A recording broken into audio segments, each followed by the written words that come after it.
कहानी शुरू होती है एक जंगल को दिखाते हुए। एक आदमी पागलों की तरह इस जंगल से निकलने की कोशिश में था। जंगल इतना घना था कि यहाँ से बाहर जाने का कोई रास्ता नहीं नजर आ रहा था। ये इंसान सूरज को देखते हुए आगे बढ़ा था, लेकिन अब सूरज भी ढल चुका था। लेकिन उसने भागना नहीं छोड़ा। भागते भागते एक पॉइंट आया जहाँ एक फेरी के स्केलेटन पे उसे लिखा मिला पॉइंट ऑफ नो रिटर्न, यानी यहाँ से कोई वापस नहीं जा सकता। इस बोर्ड को देखकर परेशानी उसके चेहरे पे साफ जाहिर थी। अंधेरा गहरा हो जाता है और एकदम से सारे परिंदे उड़कर यहाँ से चले जाते हैं। छुपने की कोई जगह भी नहीं थी।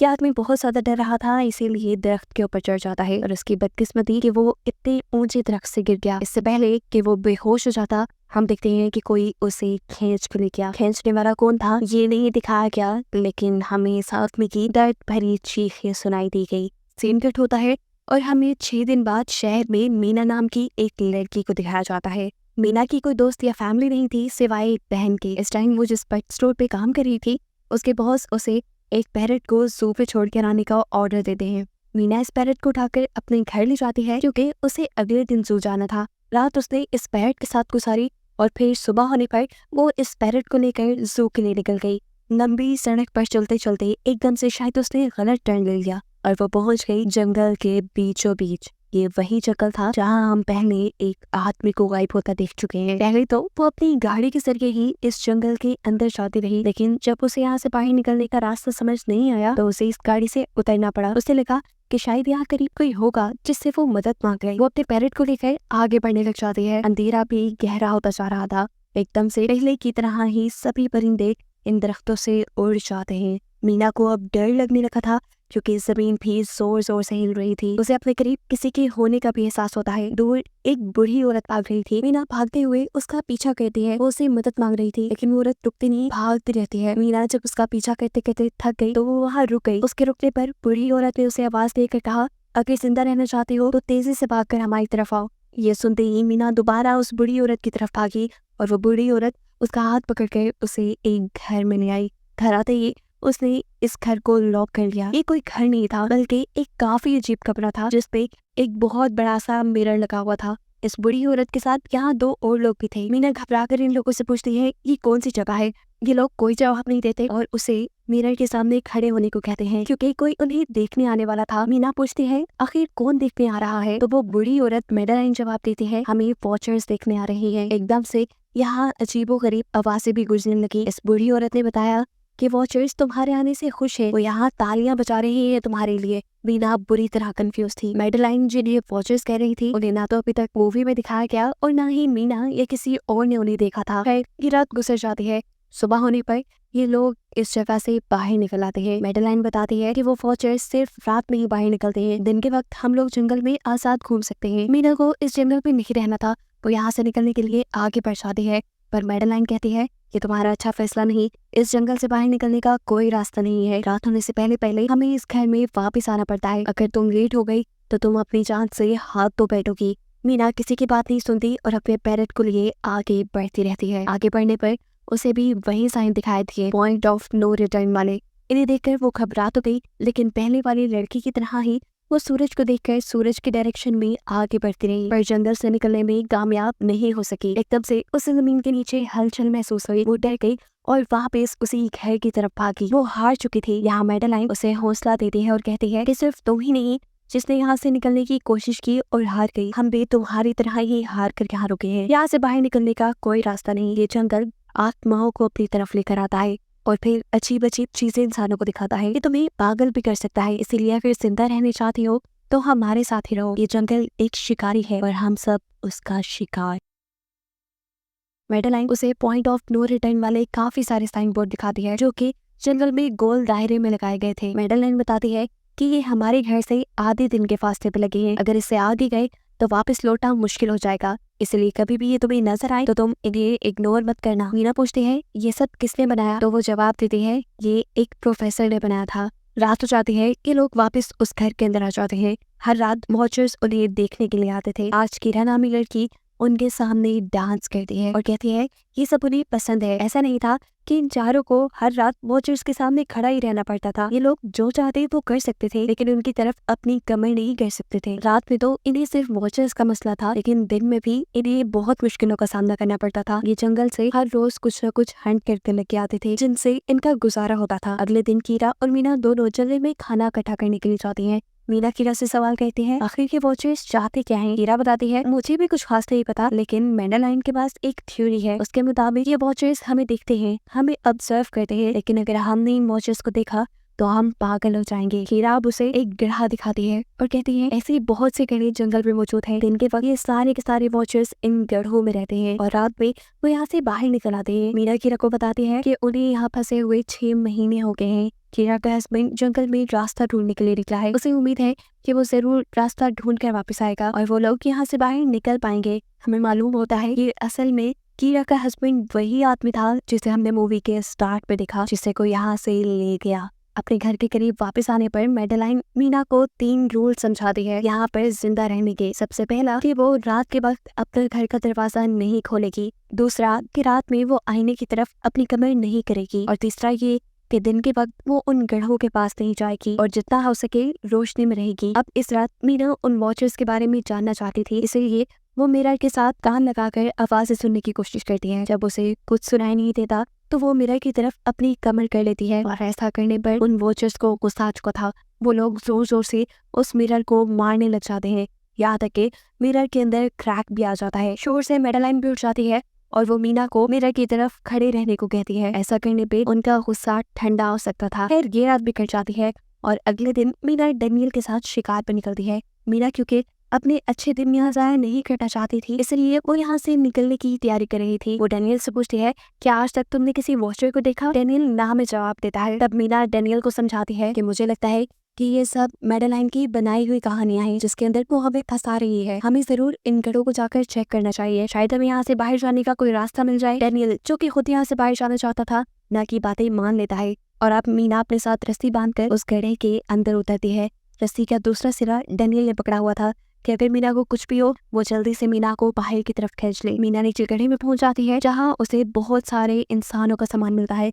मीना इस सामान को इकट्ठा कर लेते हैं, जरूर वो जंगल में फंसे हुए इंसानों का ही सामान होगा। रस्ते के सहारे मीना और डैनियल उस सामान को बाहर ले आते हैं और इससे पहले कि मीना उस गड्ढे से बाहर निकलती उसे गड्ढे के अंदर किसी की उंगलियां दिखाई देती हैं। वो ठीक से तो नहीं देख पाई कि ये क्या चीज थी, लेकिन वो डर गई। ये लोग उस सारे सामान को लेकर अपने सेफ हाउस में आ गए, जहाँ मैडेलाइन ने उससे पूछा कि ये सामान तुम्हें कहाँ से मिला। ये लोग झूठ बोल देते हैं कि ये सामान उन्हें जंगल से मिला है। मैडेलाइन को इस जंगल में रहते हुए बहुत अरसा गुजर चुका था। वो चाहती थी कि ऐसा सामान उसे जंगल से नहीं बल्कि गड्ढे से मिला होगा। वो मीना से पूछती रह जाती है बताओ तुमने गड्ढे के अंदर क्या देखा, लेकिन मीना उसे कुछ नहीं बताती। अब इन लोगों को गड्ढे से कैमरा भी मिला था। इस कैमरा को सीसीटीवी कैमरा बनाकर डैनियल और मीना इस घर के बाहर लगा देते हैं ताकि ये लोग भी वॉचर्स को देख पाएं। मैडेलिन उनको समझाती रह जाती है ये तुम गलत कर रही हो, लेकिन ये दोनों उसकी एक नहीं सुनते। आज ये लोग वॉचर्स के इंतजार में बैठे थे ताकि इन्हें वो देख पाएं। अभी तक वॉचर्स नहीं आए थे, लेकिन आज इनके साथ कुछ अजीब होता है।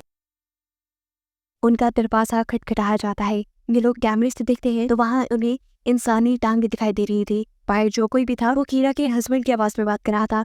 कीरा को लगा कि जरूर उसका हस्बैंड यहाँ से बाहर निकलने का रास्ता ढूंढ आया है। वो जल्दी से उठकर के दरवाजा खोलने के लिए जाती है, लेकिन मैडेलाइन उसे रोक देती है और कहती है तुम ये दरवाजा नहीं खोल सकती, मैं जानती हूँ भाई तुम्हारे हस्बैंड नहीं है। कीरा को मैडेलाइन की बातों पे यकीन नहीं था, इसलिए मैडेलाइन कहती है तुम इसका इम्तिहान ले लो, तुम मुझसे कोई ऐसी बात पूछो जिसके बारे में सिर्फ तुम या तुम्हारा हस्बैंड जानता हो। कीरा बाहर खड़े हुए इंसान से एक किताब के बारे में सवाल करती है जिसके बारे में उसे पता होना चाहिए था, लेकिन जब बाहर खड़ा हुआ इंसान कोई जवाब नहीं देता तो ये समझ जाते हैं कि ये वॉचर ही है। ये जब दरवाजा नहीं खोलते तो वॉचर इनके बाहर लगाए हुए कैमरा को तोड़ देता है। सभी वॉचर अब गुस्से में आ चुके थे। वो इनके घर के बाहर लगा हुआ शीशा भी तोड़ने वाले थे, लेकिन ये सब लोग शीशे के सामने खड़े हो जाते हैं। उनके ऐसा करने पर वॉचर्स ने शीशा तोड़ना बंद कर दिया और वो इनको मारने नहीं आए। रात इनके साथ ये काफी सारी गलत चीजें हो गई थी, इसीलिए डैनियल और मीना ने डिसाइड किया कि वो मैडेलाइन को सच बता देंगे कि वो गड्ढे में गए थे। और इस बात से वो बहुत ज्यादा गुस्सा हो जाती है कि उन्होंने एक रूल तोड़ दिया था। मैडेलाइन उस गड्ढे से लाया हुआ सारा सामान उठाकर वापस उसी गड्ढे में फेंक देती है और अब ना चाहते हुए मीना भी यही रहने वाली थी। वक्त गुजरता गया, मौसम भी बदल गया। सर्दियाँ आ गई थी, लेकिन अभी तक ये लोग यही फंसे थे। मीना हर रोज यहाँ से बाहर निकलने वाले रास्ते की तलाश में जाती थी, लेकिन उसे कोई रास्ता नहीं मिलता था। उसने एक नक्शा भी बनाया था, उसे यकीन था कि कभी तो वो ये नक्शा पूरा कर ही लेगी। सर्दियों की वजह से इन्हें खाना भी ठीक से नहीं मिल रहा था और खाना ना मिलने की वजह से इनकी दिमागी हालत खराब होती जा रही थी। और इसी सब में मेडेलिन और डैनियल का झगड़ा हो जाता है। उसे में वो मेडेलिन के साथ साथ मीना को भी बाहर ही छोड़ के कीरा को सेफ हाउस में ले जाकर लॉक कर देता है। अंधेरा भी होने वाला था। मेडेलिन और मीना बहुत दरवाजा खटखटाती है। डैनियल की मिन्नतें करती है कि प्लीज ये दरवाजा खोल दो, लेकिन वो दरवाजा नहीं खोलता। फिर अंधेरा भी हो गया और मजबूरन इन्हें अपनी जान बचाने के लिए एक घने दरख्त के नीचे खड़ा होना पड़ा। अब तो इन्हें वॉचर्स के आने की आहटें भी सुनाई दे रही थी। इस टाइम मीना और मेडेलिन के साथ हम ऑडियंस को भी इन वॉचर्स की एक झलक दिखाई जाती है। ये लोग लंबे लंबे, पतले और खतरनाक थे। अपने घरों से निकलकर ये सब इंसानों को देखने के लिए इस सेफ रूम तक पहुंचते हैं। और जब ये लोग देखते हैं कि मीना और मेडेलिन वहाँ नहीं है, तो उनको खाने के लिए ये लोग जंगल में उन्हें ढूंढने लग जाते हैं। और इन क्रिएचर्स के दूर जाते ही मीना और मेडेलिन को मौका मिल जाता है दोबारा अपने सेफ हाउस तक आने का। इस मर्तबा वो जोर जोर से दरवाजा खटखटाते हैं और आखिर डैनियल उनके लिए दरवाजा खोल ही देता है। ये लोग घबराए हुए थे क्योंकि इन लोगों ने अब वो क्रिएचर देख ली थी। मेडेलिन इन सबसे आकर कहती है कि मैंने तुमसे झूठ बोला था कि मैं यहाँ पे फंस गई। असल में मैं इन्हीं क्रिएचर्स की तलाश में यहाँ आई थी, क्योंकि मैंने किताबों में पढ़ रखा था कि ये सारी क्रिएचर्स परियां हैं, फेरीज हैं। लेकिन यहाँ आकर मैंने जब इन्हें देखा तो मुझे पता चला कि ये तो मॉन्स्टर यानी राक्षस हैं और साथ ही साथ काफी अक्लमंद भी। ये लोग भेस बदल सकते हैं। मैंने जिसको देखा था उसने बिल्कुल मेरे जैसा ही अपना रूप बना लिया था, बस उसके बाल थोड़े बिखरे हुए और आंखों के नीचे गड़े थे।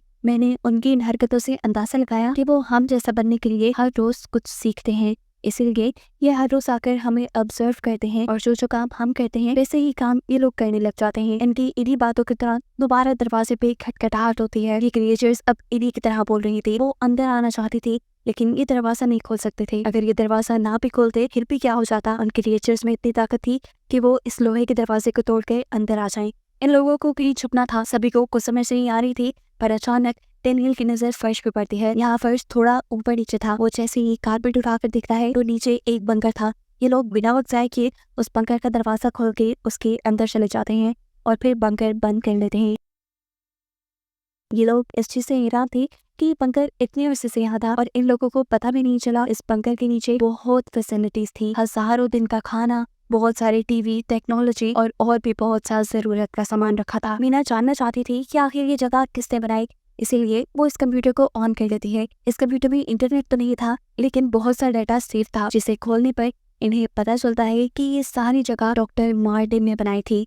ये असल में प्रोफेसर को इन क्रिएचर्स के बारे में पता था। वो इन क्रिएचर्स पर रिसर्च करना चाहता था, इसीलिए उसने ये बंकर बनाया था। वो इस बंकर में रहता था। पैसों का लालच देकर वो दूसरे इंसानों को यहाँ लेकर आता था और रात के वक्त उन्हें ऊपर रूम्स में छोड़कर खुद इस बंकर में आकर छुप जाता था और वो मॉन्स्टर फिर उन इंसानों को खा जाया करते थे। अपनी सारी रिसर्च के दौरान डॉक्टर मार्टिन बताते हैं कि ये क्रिएचर कोई मॉन्स्टर नहीं बल्कि असल में फेरीज थी जो पहले इंसानों के साथ रहती थी, लेकिन फिर इंसानों ने इन्हें धोखा दिया। इन्हें यहाँ जंगलों में फंसाकर वो यहाँ से निकल गए और काफी साल जमीन के नीचे रहने की वजह से इनका जादू और इनके पर चले गए। डॉक्टर मार्टिन बताते हैं कि सारी रिसर्च के दौरान उन्हें एक सबसे अलग फेरी मिली जो रोशनी में भी उन घरों से बाहर आ सकती थी।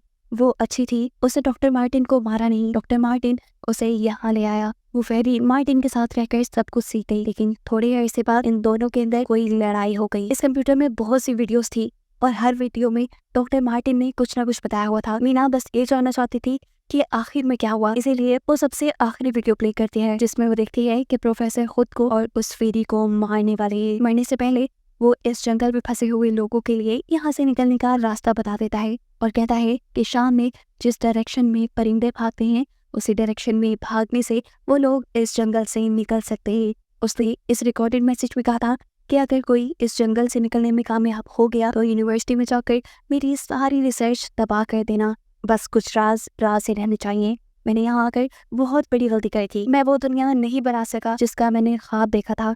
मैं इंसानों और फेरिस को एक साथ नहीं रख पाया। खैर आज रात इनकी काफी खुशी में कटती है क्योंकि इन्हें बाहर जाने का रास्ता मिल गया था। सभी लोग अब बंकर से बाहर निकलते हैं तो देखते हैं कि इनका सेफ हाउस ऑन वॉचर्स ने पूरी तरह तबाह कर दिया है। ये लोग अब यहाँ जंगल से निकलने के रास्ते में बढ़ जाते हैं। वो परिंदे जिनके बारे में प्रोफेसर बता रहे थे वो तो शाम को उड़ने वाले थे, लेकिन इन्हें शाम होने से पहले जंगल से बाहर निकलना था, इसलिए मीना अपने पास मौजूद पैरट को आजाद कर देती है। जिस डायरेक्शन में वो होता है ये लोग उसी डायरेक्शन में चलने लग जाते हैं। चलते हुए रास्ते में इन्हें एक कब्र मिली। मैडेलाइन इस कब्र को देखकर बताती है कि एक वक्त था जब ये लोग इंसानों के साथ रहते थे, लेकिन इंसानों ने इनके साथ बहुत बुरा किया, धोखा किया और इन्हें यहाँ जंगलों में छोड़कर वो चले गए। और क्योंकि इन फेरीज ने अपने पर और अपनी जातों को खो दिया, इसलिए अब कभी वो इस जंगल से बाहर भी नहीं जा सकते। चलते हुए ये लोग एक नदी के पास पहुंच गए। फाइनली इस नदी के जरिए ये लोग इस जंगल से निकल सकते थे। शाम भी हो चुकी थी। वो फेरीज, वो वॉचर्स अब जमीन से बाहर निकलने लगे थे। इससे पहले कि ये लोग डॉक्टर मार्टिन की बोट में बैठकर यहाँ से दूर चले जाते, डेनियल को यहाँ अपना साथी जॉन मिल जाता है। वो जख्मी हालत में था। डेनियल उसकी मदद के लिए आगे बढ़ता है। बाकी सब अपनी बोट में बैठ गए थे। इससे पहले कि डेनियल वापस आता, ये लोग देखते हैं कि डेनियल जिसकी मदद करने गया वो कोई इंसान नहीं बल्कि रूप बदलने वाली फेरी थी, जिसने अब उनकी आंखों के सामने डेनियल का रूप ले लिया था। ये सब लोग डेनियल के लिए कुछ नहीं कर पाते। उस फेरी ने अब डेनियल के माथे पे एक निशान बनाते हुए उसे जान से ही मार डाला था। इन्हें मालूम होता है कि फेरीज ये नदी पार नहीं कर सकती और फाइनली ये लोग खुद इस नदी को पार करके शहर तक पहुंच जाते हैं। सीन कट होकर हमें दिखाया जाता है कि अब मीना डॉक्टर मार्टिन के कहे के मुताबिक उनकी यूनिवर्सिटी में उनका सारा डाटा खत्म करने के लिए आई है। और इससे पहले कि वो उनका रिसर्च डाटा डिलीट करती, उसे इसके जरिए एक नई बात पता चलती है कि जब हजारों साल पहले इंसान और फेरीज एक साथ रहते थे तो तब इनकी शादी भी हो जाया करती थी। ऐसे इंसानों और फेरीज के बच्चे भी हुए जिन्हें हाइब्रिड्स कहा जाता है। उसे यहाँ पे ये बात भी पता चली कि मैडेलाइन जो उन्हें वहाँ मिली थी वो कोई और नहीं बल्कि प्रोफेसर की वाइफ ही थी। वो कंफ्यूज हो जाती है कि मैडेलाइन ने उसे ये बातें क्यों नहीं बताई। इस सारी कंफ्यूजन को शेयर करने के लिए वो कीरा के पास आती है और उसे बताती है कि जिस मैडेलाइन से हम जंगल में मिले थे वो असल में प्रोफेसर मार्टिन की वाइफ थी, लेकिन उसने हमें ये सच्चाई इसलिए नहीं बताई क्योंकि वो एक इंसान नहीं बल्कि एक भेस बदलने वाली फेरी थी। ये सुनकर कीरा हैरान हो जाते हैं। असल में काफी सालों पहले प्रोफेसर की वाइफ मैडेलिन लंग्स कैंसर की वजह से मर गई थी। प्रोफेसर उनसे बहुत प्यार करते थे, वो उनके साथ ही रहना चाहते थे। और फिर प्रोफेसर को पता चला इन भेस बदलने वाली फेरीज के बारे में। अपनी वाइफ की फोटो दिखाते हुए उसने उस फेरी को मैडेलाइन जैसा बना दिया। अभी ये सारी बातें मीना बता ही रही थी तो एकदम से उसे पता चला कि वो ये सारी बातें कीरा को नहीं बल्कि मैडेलिन को ही बता रही है, जिसने इस वक्त कीरा का भेस बदला हुआ था। जैसे ही असली कीरा यहाँ आती है मैडेलिन उसे बेहोश कर देती है, जिसके बाद वो फौरन मीना पे हमला करने के लिए आगे बढ़ती है ताकि उसका राज ही रहे। इससे पहले कि वो मीना को मार देती, वो उससे कहती है मैं इकलौती थी जो जंगल में सबसे अलग थी। वहाँ सारी फेरीज मेरा मजाक उड़ाती थी। मैं दिन के वक्त भी बाहर निकल सकती थी। इसी गुस्से में उन्होंने मुझे वहाँ से बाहर निकाल दिया। तब मीना उसे कहती है तुम अलग नहीं थी, तुम बहुत ज्यादा खास थी। असल में तुम हाइब्रिड हो, आधी इंसान और आधी फेरी हो। इसी वजह से तुम फेरीज के साथ भी रह सकती हो और इंसानों के साथ भी, और यही वजह है कि तुम उस जंगल से बाहर निकल आई। मीना के सारा सच बताते ही एकदम से मैडेलिन के पास उसके पैर और उसके जादू वापिस आ जाता है, जिसके बाद वो मीना को यही छोड़कर यहाँ से उड़ जाती है। अब कहानी कुछ हफ्तों बाद की दिखाई जाती है जहाँ मीना अब अपनी बहन के पास गई है। जंगल और फेरी वाले सारे वाक्य के बाद वो काफी डर गई थी और अब वो अपनी बहन के साथ ही रहना चाहती थी। उसने अपनी बहन को बताया कि मुझे लगता है कि वो फेरी अभी भी मेरा पीछा करती है। तब मीना की बहन उसे कहती है तुम डरो नहीं, कुछ नहीं होगा। और कहानी के आखिरी सीन में हमें एक बच्ची को दिखाया जाता है जो कि इस वक्त भी मीना के घर के नीचे ही थी। ये कोई और नहीं बल्कि वो फेरी मैडेलाइन ही है जो इनकी दुनिया में इस बच्ची के रूप में रह रही है। और इसी को दिखाते हुए ये कहानी यहाँ खत्म हो जाती है।